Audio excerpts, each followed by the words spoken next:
Tere õhtust siis kõigile.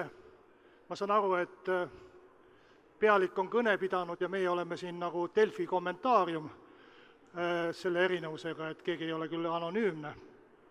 Aga meie asi on siis arvamust avaldada ja täiendada ja lisandusi teha öeldule, kritiseerida ka, kui vaja on. Margus Tsahkna ütles oma kõnes, et Eestist peab saama 50 aasta pärast tõmbekeskus inimestele, nende unelmatele ja nende unelmate teoks tegemise võimalustele. Ma mõtlen, et võib-olla proovikski, kõik me võib-olla ei ela 50 aasta pärast enam, aga unistada võime ikkagi sõnastada oma unistuse. Milline peaks olema Eesti Vabariik 150 või Eesti Vabariik 150 aasta pärast ja alustaks daamidest, nii nagu ühele konservatiivsele erakonnale võiks viisakas ja kombeks olla. Kersti Kaljulaid. Aitäh. Ma arvan, et ka 50 aasta pärast võiks Eesti olla meeldivalt konservatiivne. Ja mida see tähendab? See tähendab seda, et me igas põlvkonnas loome oma rahva uueks. See on üks väga oluline konservatiivne põhimõte, mis lähtub sellest, et inimesel on väärikus ja seda me toetame. Kuidas seda tehakse? Seda tehakse niimoodi, et kõik inimesed, kes sünnivad siin maalapil või satuvad siia elama, evivad võrdseid võimalusi selleks, et omandada haridus, mida nad tahavad, ja ka selles osas, et neile kõikidele pakutakse suureks kasvamiseks sellist tuge, nagu sotsiaalsüsteem vähegi suudab võimaldada võrdselt, et kedagi ei jäeta maha, et kõik saavad käia arsti juures ühtemoodi, saavad täpselt ühesugust teenust, sõltumata sellest, millises geograafilises punktis nad on sündinud, milline on nende kodune emakeel või ka see, milline on nende vanemate rahakott. Et kui me suudame seda hoida, et põlvest põlve luuakse rahvast niimoodi uueks võrdsete võimalustega, siis on Eesti see konservatiivne paik, nagu mina sellest konservatismist Euroopas aru olen saanud. Nii, aga nüüd härrad, Mati Heidmets. Tervist! Mulle tundub, et tasuks tähele panna ühte viimasel ajal järjest rohkem väärtust ja tähtsust omavat valuutat maailmas. Selles maailmas, mis on natukene lõhki, käriseb, ei ole enam nii määratletud ja kena, kui ta mõnda aega tagasi oli, saab minu tähelepanekut mööda usaldus ja usaldusväärsus järjest olulisemaks valuutaks. Ja mulle väga meeldiks, kui Eesti 30-50 aasta pärast kuuluks nende väikeriikide hulka, keda eristab usaldusväärsus. Me natuke vaatame praegu ringi, siis on ka täna üks hulk väiksemaid riike, kuhu viiakse igasuguseid peakortoreid, kus toimuvad igasugused läbirääkimised nende osapoolte vahel, kes on riidu läinud. Need on need riigid, kes ei vastanda ennast dramaatiliselt kellelegi ja kelle suhtes on tekkinud usaldusväärsus või usaldav hoiak teiste poolt vaadates. Ja muidugi võib küsida, et kas Eesti geograafia ja ajalugu sellist strateegiat või tulevikku võiks lubada. Ma arvan, et kui me mõtleme hästi pikalt ette 50 aastat, siis ei ole see võimatu. Ja see oleks see Eesti usaldusväärne nii seestpoolt vaadates kui väljast, mis mulle 50 aasta pärast meeldiks. Palun, Priit Alame. Tere õhtust kõigile. Minule hullud ideed meeldivad ja see idee, mille Margus Tsahkna välja käis, et meil võiks olla 2 miljonit inimest, kes tunnevad ennast eestlasena ja et Eesti majanduse heaks võiks töötada 2 miljonit inimest, mulle meeldib. Aga selleks sinna jõuda, tuleb hakata tegema otsuseid. Ja otsustamisega on selline väike probleem, et maailmas on ainult üks inimene, kes on teinud ainult õigeid otsuseid. Täna ta meiega ei saa olla, sellepärast, et ta juhib parajasti Põhja-Koread. et no kõik ülejäänud inimesed maailmas teevad ka valesid otsuseid. Ja see on täiesti okei. Ja kui me hakkame kuhugi poole minema, siis tuleks endale ausalt öelda, et me teeme nüüd valesid otsuseid ka, aga peaasi, et me liigume. Ja iga vale otsus õpetab meid ja aitab seda kurssi korrigeerida. Ja kui me vaatame meie riigi algust, siis me tegime väga palju otsuseid. Ja tõesti vaadates neid sihte, mis seati 80. aastate lõpul, need oli hullumeelsed tollel hetkel. Aga hakati minema tegelikult teadmata, kuidas me täpselt kohale jõuame. Ja ma tahaks seda, et meie kultuur muutuks oluliselt vähem riskikartlikumaks ja me ei keskelduks enam mitte sellele, kuidas mitte vigu teha, vaid sellele, kuidas teha rohkem õigeid kui valesid otsuseid. Head juhti defineerib see, et ta teeb õigeid otsuseid rohkem kui valesid. Aga ta teeb palju otsuseid ja ta tõmbab teised kaasa. Ja Eesti võiski olla selline julge, eksperimenteeriv, kohati eksiv, aga alati edasiliikuv riik. Mihhail Lotman. Aitäh, ma väga nõus sellega, mida rääkisid nii Mati kui ma ei mäleta, kui Priit, jah. Alustaks usaldusväärsusest. On väga oluline olla usaldusväärne, aga see tähendab teatud siirust ja julgust. Kui me ei saa olla usaldusväärsed, kui me ei ole usaldusväärsed iseendaga. Ja mida ma pean siin silmas? Me ei saa olla usaldusväärsed siis, kui me teeskleme, et me oleme keegi teine kui me ise. Ja usaldusväärsust algab oma identiteedist ja julgusest seda välja öelda ja seda arendada. Kui me räägime seal, praegu on peaaegu, et sõimusõnaks muutunud väljend, et erinevus rikastab. Kindlasti rikastab väga hästi. Ja ma arvan, et Eesti panus Euroopa Liidu on säilitada sellisena, nagu ta on. Et see on meie panus, et me oleme erinevad ja me sellega rikastame Euroopat.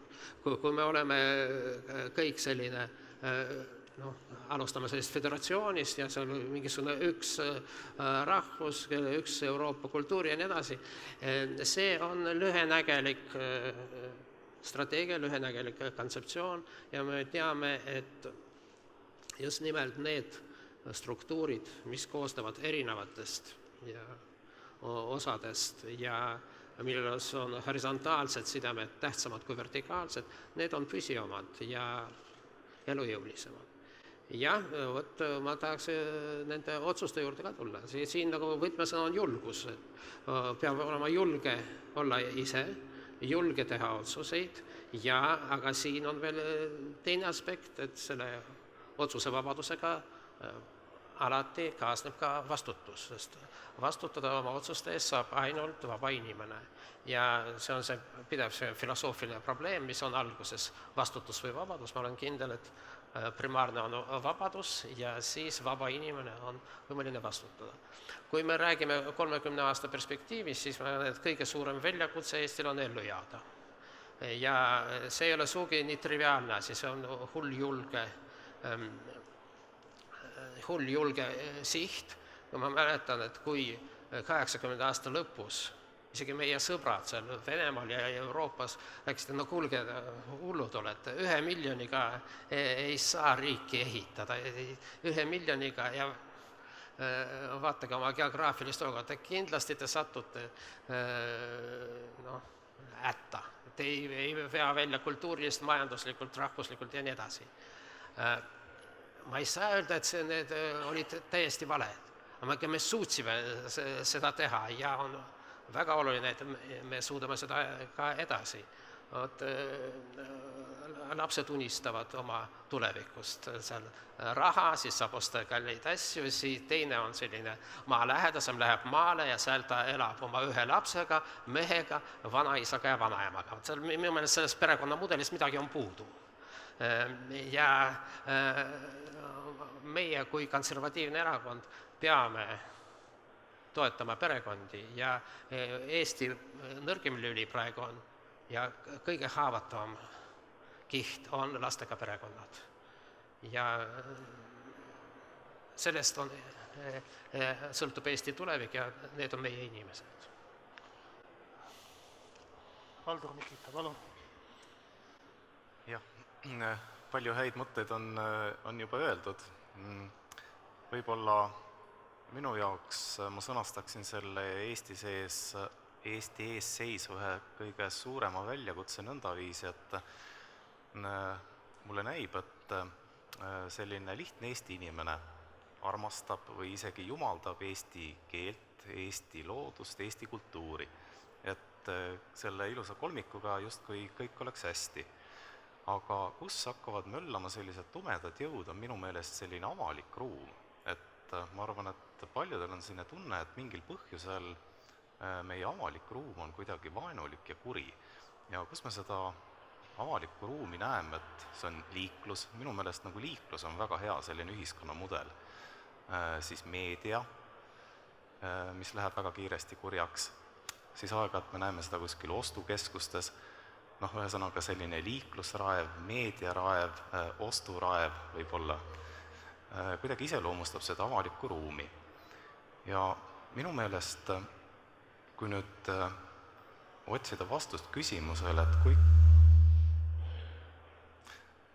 kust võiks sündida Eesti inimese riigiteadus, siis minu meelest seal vahel, ütleme selle keele, kultuuri ja loodusest järgmine samm ongi see avalik ruum, ja avaliku ruumi peale saaks ju tekkida see, mida me nimetame kuidagi nagu armastuseks riigi vastu või sellisest nagu vastutusest. Et minu meelest see on suur väljakutse. Ja miks ma niiviisi arvan, mulle näib, et kui tänased noored inimesed, kes on ju tegelikult käivad palju maailmas ringi, neil tekib selline tunne, et paljudes ühiskondades avalik ruum on kuidagi selline sõbralik. Ja siin tekib võib-olla mingi konflikt sellise nagu Eesti ja muu maailma vahel ja minu meelest just see on nagu väga suur väljakutse, et kuidas sellist avaliku ruumi vaenulikkust vähendada. Ma näen ühte kummalist vastuolu, kui me räägime siin Isamaa esimesest programmist ja ütleme, et kõik selle programmi eesmärgid on täidetud peale haldusreformi. Ja täidame selle ka ära lähema 3 aasta jooksul. Kui me oleme jõudnud Euroopa Liitu, NATO-sse, oleme ühinenud Schengeni viisaruumiga, läinud üle alles 2-3 aastat tagasi eurole, oleme oma majandustasemelt jõudnud sellisesse kohta, kus võib ütelda, et eestlased ei ole kunagi nii hästi siin maamunal elanud, kui nad praegu elavad. Ja kui vaatame ka meie saavutusi hariduses, kultuuris või teaduses, siis võrdluses teiste rahvastega need on uskumatult kõrged. PISA uuringute kohaselt meie haridus on maailmas 7. kohal, riike on kuskil 200 millegiga. Jüri Allik on teinud teadusuuringuid, mille kohaselt, usume teda, asub Eesti oma teaduse tsiteeritavuselt maailmas 16. kohal. Kultuuri kohta on raskem võib-olla leida sellist head võrdlust, aga on üks hea riigi indeks, niiviisi teda nimetatakse, selles asub Eesti oma panuselt maailmakultuuri, kui ma õigesti mäletan, 6. kohal vist, siin on targad professorid koos, võivad mind täpsustada, kui ma eksin mõne numbriga, aga kuskil seal, esikümnes, kujutage ette maailma. Ja ikka lähevad meilt inimesed ära ja ikka peame me seadme 50 aasta eesmärgiks saada 2 miljoni rahvast. Mis on häda? Mis on see diagnoos, mida me peame siis ravima hakkama? Siin oli palju juttu usaldusväärsusest ja sellest, et avalik ruum on kuri. Kas see on kõik või on veel mingi asi peale selle õnnetu haldusreformi, mida peame ära tegema selleks, et saada 2 miljoni rahvaks 50 aasta pärast? Palun, jah. Ta ei tee seda meelega, ta lihtsalt teab, et me võime vabamalt sõna võtta, et ei pea kogu aeg minu poole noogutama ja koogutama. Et minu meelest on sellega väga lihtne. Et sa ei saa kunagi öelda, et ma tegin ära. Ei saa näiteks öelda, et me tegime Eesti maksusüsteemi ära. Ei ole mõtet öelda. Majanduses on asjad tsüklilised, ettevõttel on eluiga, tootel on elukaar. Ja täitsa loogiline, et näiteks kui meie maksusüsteem, nii nagu me teda täna tunneme, pärineb 90-ndatest viimased täiendused, eks ju, kapitali tulumaksuvabastus ei olnud meie idee ega Mart Laari teise valitsuse ajal tehtud, et need asjad sellel hetkel sobisid jube hästi, sest sul oli nagu palju hästi haritud, hästi vaest rahvast, kes leppis hästi väikse palgaga ja mida rohkem me tõime maale massinaid, eks ju, mida rohkem juppe said inimesed teha nende masinatega, seda kiiremini tõusid palgad ja see sobis meile. Aga tänaseni ei sobi, täna me ütleme, et meil on keskmise sissetuleku lõks. Ja minu arust seisneb see selles, et tänane majandus või mis iganes majandus, mis on kõrgel tasemel, eeldab seda, et ettevõttes mõeldakse, mitte ei vorbita. Ja kui mõeldakse, siis sellise ettevõtte palgakulud, ütlevad mulle meie iduettevõtjad, võib-olla mind tuleb parandada, võivad ulatuda 90% ettevõtte kuludest. Mis on sellel ettevõtjal abi sellest, et masina ostmine on tulumaksuvaba? Kui me tahame, et meil töötaks palju kõrgepalgalisi inimesi, et nad mõtleks midagi välja, mida võib toota mõnes teises riigis, kus masinate ostmine võib olla tulumaksuvaba näiteks, siis on meil vaja midagi muud kui see, mis meil oli. Ma ei oska öelda, mis see täpselt võiks olla, ma olen suvest peale mõelnud, et äkki võiks olla midagi sellist, et ettevõtted, kus tõesti on palgakulud ebaproportsionaalselt suured ja ulatuvad sinna 7, 8, 90% juurde, juhul kui nad saavad sektori keskmist palka makstud või 80% sellest, kuhu tahame piiri panna, võiksid saada ettevõtte kohast sotsiaalmaksu vähendust küll. See ei peaks olema meede, mis on alatine, see võiks olla ajutine, see võiks olla muutuvate määradega, aga see tooks palgad nähtavale, see prioritiseeriks kõrged palgad ja see aitaks neid ettevõtteid, kelle kohta sina küsid, et miks nad lähevad ära, miks nad lähevad Inglismaale näiteks ja mujale sellistesse kohtadesse. See on see, mida me peame kogu aeg tegema. Me tegime ära ja me teeme uuesti, me teeme jälle ja me teeme teisiti, sest kõik ju muutub. Ma tõin ühe majanduse kohase näite, Kaks meesterahvast on seal üsna lõbustatult näoga. Kui küsimus oli, et mis on häda, siis vastus on, et ei olegi häda. Ma vaatasin täna hommikul Europarameetri viimaseid tulemusi, mille järgi 80% Eesti inimestest on oma eluga rahul. 80%. Euroliidu keskmine. Ja nendes nimekirjades, mida Eurobaromeeter küsib, et mille üle inimesed muretsevad, siis esimese 10 hulgas Eesti inimeste muredest ei ole muret oma keele, kultuuri säilimise pärast. Ehk, ma arvan, see on hea sõnum, et see ei ole selline teema, mis inimesi paneks tõsiselt muretsema. On kindlustunne, et see asi nii on ja jääb. Ja seetõttu ma arvan, et sellises seisus ei peaks nagu mõtlema, et mis laadi selliseid akuutseid ravivõtteid kasutada. Ja sellises seisus võiks täiesti mõelda tõesti selliseid pikemaid visioone ja pikemaid ettevaatamisi ja seetõttu mulle see tänane üritus väga meeldib. Põhiidee, mis siit tänasest ettekandest välja tuli, oli 2 miljonit. Ja ma arvan, et see on vahva idee. Mitte sellepärast, et 2 miljonit, vaid seal taga on ju mõte, et Eesti rahvaarv peaks hakkama kasvama selle asemel, et kahaneda. Ja seal ei olnud päris selgelt veel välja öeldud ka see mehhanism, kuidas see toimuda võiks, aga me saame kõik aru, et iibe põhjal seda ei saa toimuda. See saab toimuda ikkagi ainult immigratsiooni teel. Ja ma arvan, et selle mõtte idanema panek on tõsine käik Eesti tänases ruumis, nagu me kõik teame, siin tuleb igasuguseid vastuväiteid, aga minu arvates on see mõistlik mõttesuund, võttes arvesse muu hulgast ka seda, et see on ju Eestis tegelikult toimunud. Kui me mõtleme, kuidas eestlaste arv on viimastel aastakümnetel kasvanud, siis suures osas tänu neile inimestele, kes nõukogude ajal tulid Eestisse ja kes ise või kelle järeltulijad täna ennast tunnevad eestlastena. Nii et selles mõttes ei olegi see midagi väga põhimõtteliselt uut, aga sellises tänases natuke kaootilises Euroopa ja pagulaste kontekstis kindlasti mõte, mida tasub rahulikult läbi kaaluda ja vaadata, et mis siis oleksid need mehhanismid, mis ühelt poolt teeksid Eesti atraktiivseks neile uutele eestlastele ja mida me ise peame tegema, et nad tõesti uuteks eestlasteks saaksid. Priit tahtis seal. Kui lubate, kallid kuulajad ja kallid panelistid, ma provotseeriks natuke lemmiktegevus ja tõstaks õhku 2 teemat. Esimene neist on seotud sellise suurepärase tähekombinatsiooniga nagu SKT. Ja ma küsiksin teilt et mõelge korra, et kas te olete viimase kuu aja jooksul kuskilt sõpradega saunas, kohvi taga arutanud teemat Eesti SKT kasv ja mis on see viimane number? Mina olen, jah. Nii, sina oled, seda ma usun, et sina oled, jah. Ja teate, ja me eeldame seda, et siin on ikkagi pigem nagu ärksam osa ühiskonnast kohal. Ja see, et ei ole arutatud sellist olulist teemat, minu arust on probleem. Ja kui me vaatame nagu laiemalt viimase 15 aasta jooksul, on Eesti majandus ja Eesti ühiskond võõrandunud üksteisest. Tegelikult inimesed ei mõtle enam selle peale, kuidas meie majandusel läheb. Ja väga tihti, ja nüüd me jõuame selle teise teema juurde, mille Kersti ära markeeris, inimeste ainukene suhe meie majandusega on nende palganumber.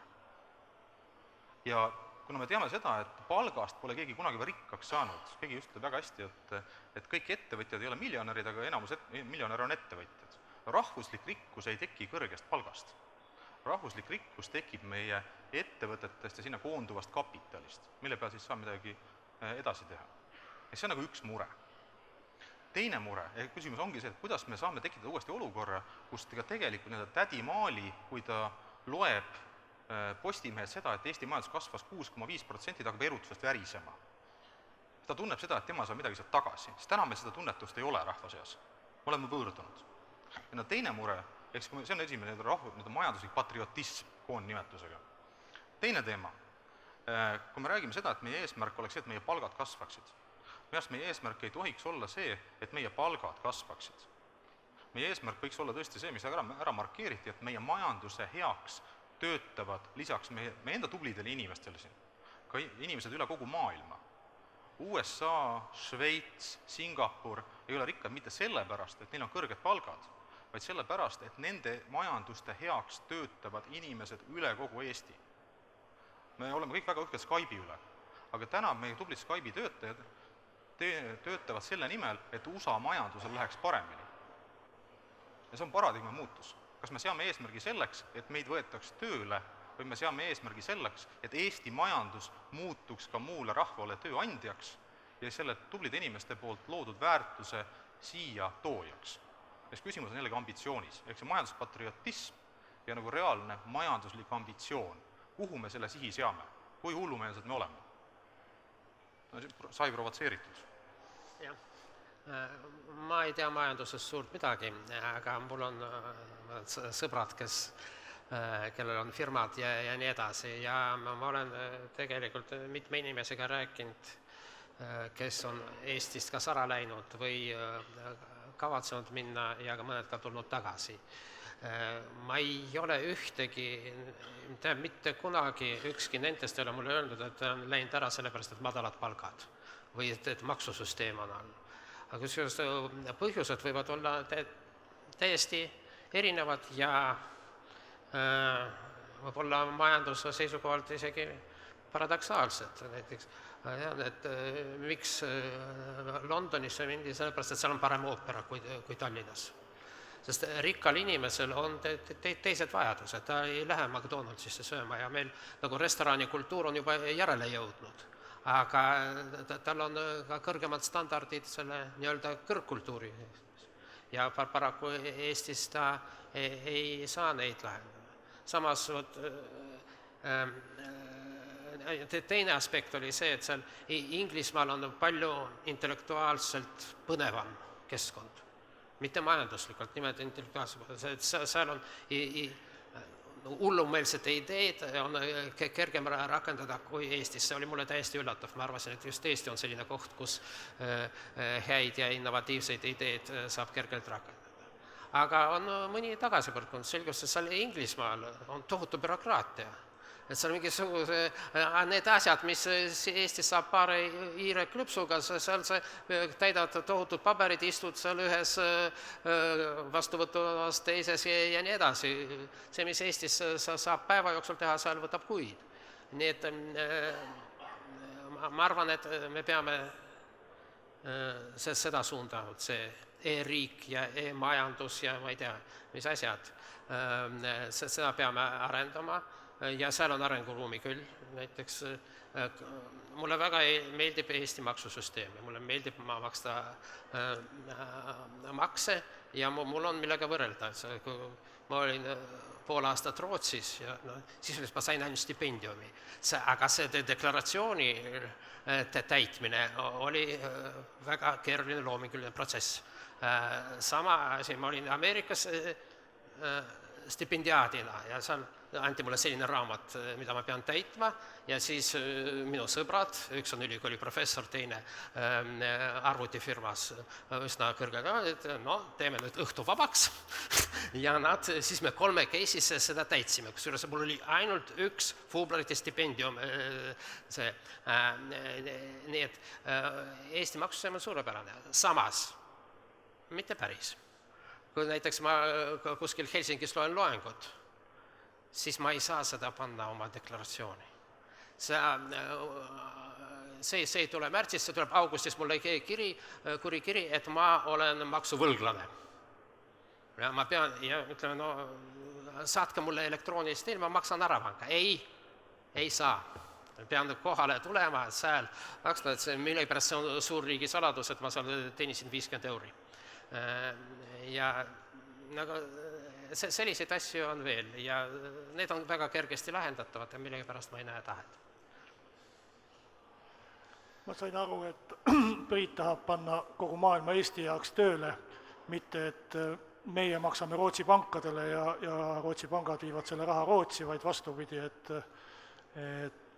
sel juhul võib-olla tõesti ei ole isegi rahvastiku kasv esimene prioriteet, kui me saaksime teised inimesed enda jaoks tööle panna, aga kui me jääksime siiski selle eesmärgi juurde, 2 miljonit eestlast või 2 miljonit Eesti elanikku. Mati siin juba vihjas, et see ei saa tulla loomuliku iibe teel või ainult loomuliku iibe teel, vaid et on vaja ka tublit sisserännet. Et küsikski siis, võib ka vaielda selle üle, et kas see on loomulik iive või sisseränne või üks või teine või üks tingib teise. Lõppude lõpuks, kui meile tuleb palju migrante, kes on väga noored ja väga suure loomuliku iibega, et siis üks toetab teist. Aga mis võiks olla siis see konkreetne tee, need konkreetsed sammud, mida tuleks teha selleks, et tõesti Eestis oleks kas 30 või 50 aasta pärast 2 miljonit elanikku. Pakkuge välja oma lahendused, 1, 2, 3. Valdorist alutame pihta, tema jäi eelmine ring päris vahele. Ei, selle vastu ei ole mul midagi, ma olengi vähese jutuga. Aga seest palju kirjutab. Just, mingi tasakaal peab valitsema, aga tegelikult ma mõtlen samamoodi, et mõnes mõttes ju see 2 miljonit inimest on selline sümboolne eesmärk, et tähtis on see, et Eestis oleks ka 30-50 aasta pärast võimalikult palju tarku inimesi ja millest see tegelikult see paneel ju pihta hakkas, et on üks asi, mille poolest ikkagi me peaksime olema väga õnnelikud, et meie lapsed ju justkui tõepoolest kuuluvad maailma kõige targemate laste hulka, et minu meelest seda, see on koht, kus tuleks ikkagi väärtustada ka õpetajat. Aga kuna ma ka ei ole majanduses ja poliitikas väga tugev, siis ma võib-olla libiseks sinna, kus ma natukene rohkem olen mõelnud ja minu meelest üks võib-olla võtmeküsimus, kuidas need inimesed võiksid siia ikkagi tulla, on mingisugune ühiselt jagatud müüt.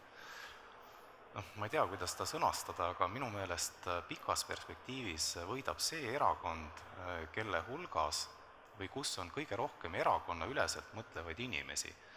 Ja mõnes mõttes ju võib-olla selline mütoloogiline poliitika ideaal ongi seesama, eks ole, laulupidu. Et justkui eestlase selline elamisideaal on see, et tema naaber on temast võimalikult kaugel, eks ole, võib-olla suits paistab ära, aga maja enam mitte, selline väike kisma, eks ole, selle vahel, kui keegi ostab uue auto ja nõnda edasi, mis kuidagi kuulub Eesti kultuuriruumi, aga siis kuidagi tuleb laulupidu ja kõik see nagu kaob. Ehk siis ma tahaksin jõuda nagu sinna, et millest ka siin juttu oli, et võib-olla ka majanduses teinekord loeb ikkagi see mütoloogia. Minu meelest see e-riik, tema kõige tugevam külg on see, et ta on hästi mütoloogiline. Ja ma ise olen püüdnud otsida selliseid ühiselt jagatud müüte ja minu meelest, kui me küsime, et kes me oleme ja milline on meie identiteet, et me võiksime iseendaks jääda, siis minu meelest sellisele asjale nagu müüt ja mütoloogia tuleb ka veidi tähelepanu pöörata. Mihhail. Ma arvan, et kui meil see probleem on kas iive või sisseränne, siis ma olen igal juhul ma hääletan nagu iive poolt ja ma olen seda kuidagi ma olen seda ka praktiseerinud, mul on 5 last ja 12 lapselast ja ma arvan, et see on minu tagasihoidlik panus. Samas ma võin olla ka näide sellest, kui mitte sisserändas, siis nagu ütles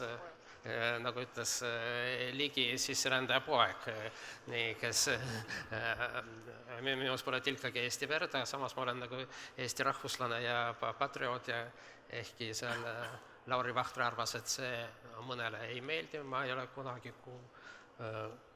kuulnud või näinud mingisugust, ma ei ole seda häbenenud välja öelda ja tavaliselt sellesse suhtutakse arusaadavalt, ka venekeelses seltskonnas. Niisiis jah, kodustada neid, kes tulevad, aga siin on väga oluline see asi, et mitte kvootide kaupa, tähendab, inimesi ei tohi sisse vedada nagu karjaloomi nendest vagunitesse ja siis seal mingisugus ametnik otsustab, et vot Lätile nii palju, Eestile nii palju, nii istuge rongisse ja sõidame. Vabandust, see rong siin ei peata. Meil peab olema ise võimalus otsustada, kes siia tuleb ja millisel määral. Mina sain sellest Marguse 2 miljonist aru üsna nagu Priit, et jah, et 2 miljonit inimest maailmas peavad mõtlema, et Eesti on hea ja elama selle nimel, et Eestil oleks hea. Seal võib olla väga tubli annus omakasu sees, mul ei ole selle vastu mitte kõige vähematki. Kui kõik need, kes täna Silicon Valley's on võtnud selle Eesti e-residentsuse, töötavad Eesti heaks. See meile sobib. Me armastame seda üksindust. Ma õpetan alati oma Euroopa sõpru, et kui te Eestis randa lähete, ärge istuge palun oma naabrile lähemale kui 50 meetrit, see on eestlasele jube solvav. Nad puhkavad Vahemere ääres, nad ei saa sellest aru, eks ju, ise. See tähendab seda, et meil ei ole vaja seda 2 miljonit siin Eestis tingimata. Kitsaks läheb. Jah, see e-müüt, see juhuslikult on päris reaalne, päris kandev fluidum ja meil tõesti on see kaubamärk olemas. Ma võin Euroopas täitsa kinnitada, et ka iga interneti idiooti eestlast peetakse ikkagi IT-geeniuseks, midagi ei ole teha. Isegi kui sa ei tea, mida tähendab protsessori poolitamine või ei saa täpselt aru, miks Luksemburgi ja Eesti ID-kaart ei tööta ühes arvutis korraga, pole oluline. Samas see iibe teema, mul on ka 4 last, 1 lapselaps, vanus ei ole sealmaal. Aga on üks asi, mida ei ole konservatiivid 1-0 ega Isamaa 1-0 välja mõelnud. Ja see on üle-euroopaline probleem. Naised said meestega võrdseks küll, aga see tähendas seda, et neile anti õigus olla mees. Käia tööl nagu mehed, unustada ära, et kuskil on haiged lapsed nagu mehed. Ja sellised naised, kes on valmis seda tegema, nemad võivad olla küll meestega võrdsed, aga see ei ole tõeline võrdsus. Ja sellepärast on kogu Euroopa tegelikult hädas iibe probleemidega.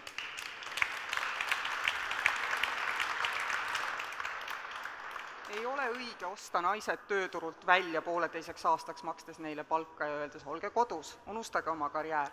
On aus anda neile see rahaline tugi, aga lubada neil samal ajal jätkata oma karjääriga. On õige, et mehed peavad olema rohkem perekesksed ja nad tänapäeva noored seda ka ilmselgelt on. Aga kas tööandjal on see kindlus, et töötav mees samamoodi lõpetab oma tööpäeva, sest ta peab minema lasteaeda, nii nagu teeb seda töötav naine?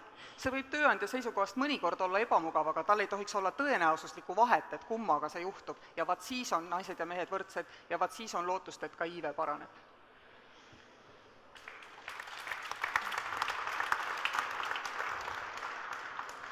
No, palun, Priit. Jah, kui rääkida, kui seada suureks sihiks 2 miljonit ja samal ajal me väriseme selle nimel, vahet ei ole, kas on 2 miljonit, isegi kui see on nagu tänase rahvaarvu püsima jäämine juba, me teeme suuri sõnu ja samas me väriseme selle nimel, et äkki siia tulevad mingid inimesed tööle. Ma arvan, et Isamaa üks nulli tugeva rahvusliku poliitika negatiivseid mõjusid, mis on tänapäeval ühiskonnas näha, on see, et me kardame inimesi, kes tahavad tulla Eestisse tööle. Inimesi, kes tahavad tulla Eestisse elama, kogu aeg kardetud natukene. Aga millegipärast me kardame isegi neid, kes tahavad siia tööle tulla. Siiamaani eksisteerivad kvoodid inimestele, keda sa tohid tuua Eestisse tööle väljaspoolt Euroopa Liitu. Me räägime sellest, et meil on siiamaani mingi miinimumpalk, mis peab olema oluliselt kõrgem Eesti keskmisest palgast. Miks me kardame? Samal ajal ei saa karta, et me hääbume ja seada suuri sihte ja tahta maailma vallutada. Mõlemad korraga ei saa. Mingil hetkel ära otsustama. Ja öeldes nüüd, kui sa vaatad hundile otsa ja hunt näeb sinu sirmades hirmu, siis ta ründab. Ja minu arust me peaksime ära lõpetama selle kartmise, et meid võetakse üle ja tegelema pigem sellega, et ütleme inimestele, et tulge kõik Eestisse tööle. Iga inimene, kes tahab tulla Eestisse tööle, mitte siia meie olematut sotsiaalsüsteemi nautima, aga kes tahab Eestisse tööle tulla, on tere tulnud, palun tulge, töötame koos. Hästi lihtne sõnum.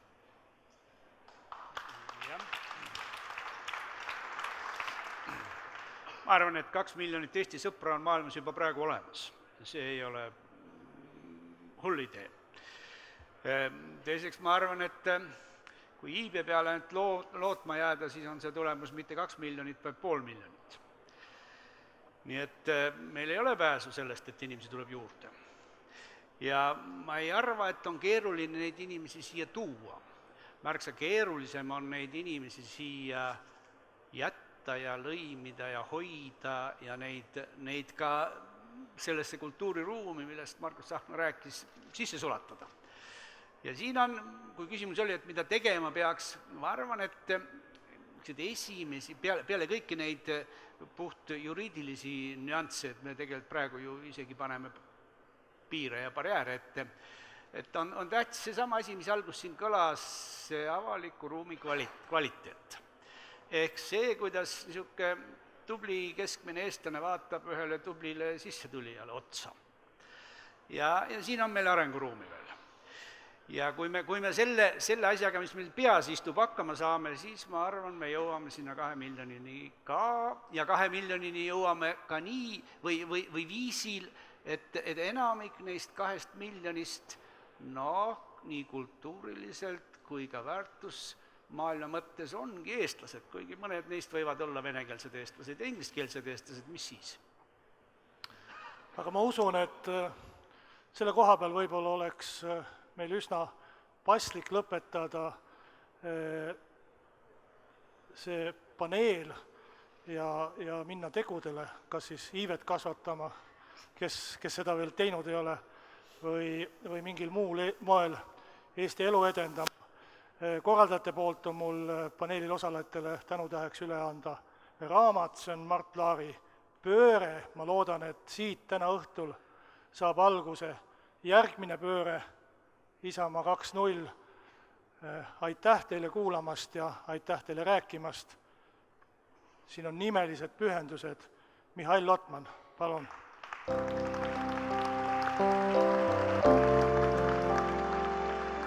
Valdur Mikita.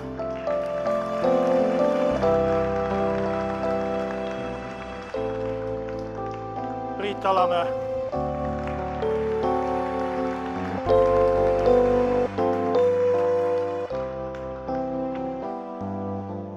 Hea Kersti.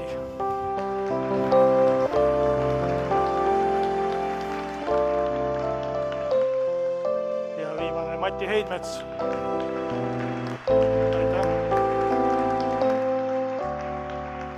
Aitäh teile.